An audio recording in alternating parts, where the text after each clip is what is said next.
In this chapter, we'll be discussing about PSU banks capital infusion. Okay, so this is a very important topic if you're preparing for bank interviews.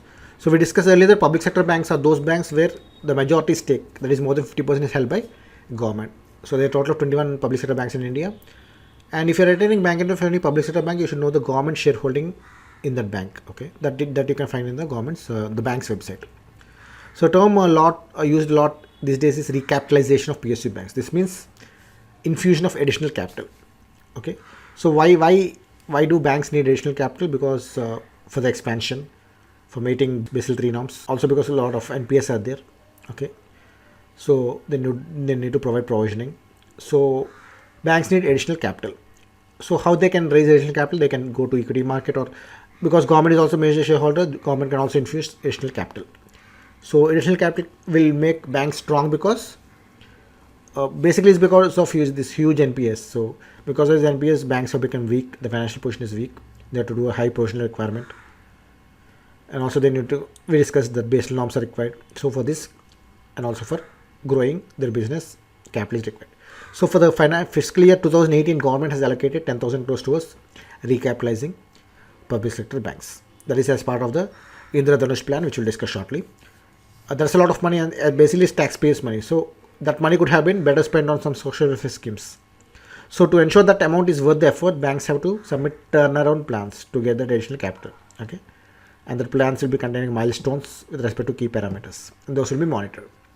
So as of July 2017, 10 banks, including Bank of India, IDBI, and Union Bank, have submitted the turnaround plans. Allahabad Bank, Andhra Bank, Central Bank, and Dena Bank, UCO Bank, United Bank of India, and Bank of Maharashtra are the other banks that have submitted the plans. So what is this Indradhanush plan? So public sector banks are very important in the economy. Okay, so because they are playing a very important role in implementation of various social schemes, and for government it's very important that they are strong. Public sector banks are strong. So government needs to support them financially.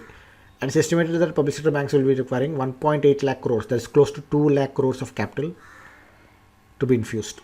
So this Indradhanush plan is a plan for recapitalization of public sector banks with a view to make them comply with global capital adequacy norms like Basel III. So under this plan, the government has announced to infuse 70,000 crores in state-run banks over 4 years, while banks themselves have to raise the balance 1.1 lakh crores. So we discussed earlier that it's estimated that 1.8 lakh crores capital is required. Out of this, 70,000 government will be infusing, and the balance 1.1 lakh crores they have to be the banks themselves have to raise from their capital markets. So accordingly, out of the 70,000, 25,000 has been given in 2015-16. Similar amount has been earmarked in 16-17. That is another 25. That makes total of 60,000. Then 10,000 crores each will be given in 17-18 and 18-19. That's total of 70,000. So that is Indradhanush plan. So in this chapter, the question will be better. What is meant by recapitalization of PSBs? Why is additional capital infusion required? Three reasons we mentioned. Okay, one is because of huge NPS, banks have to provide provisioning. Other reason is to meet the Basel III norms, capital adequacy norms. Other reason is for that expansion of business. How much additional capital is estimated to be required by Indian banks? That is, we discussed 1.8 lakh crores. And what is Indradhanush plan?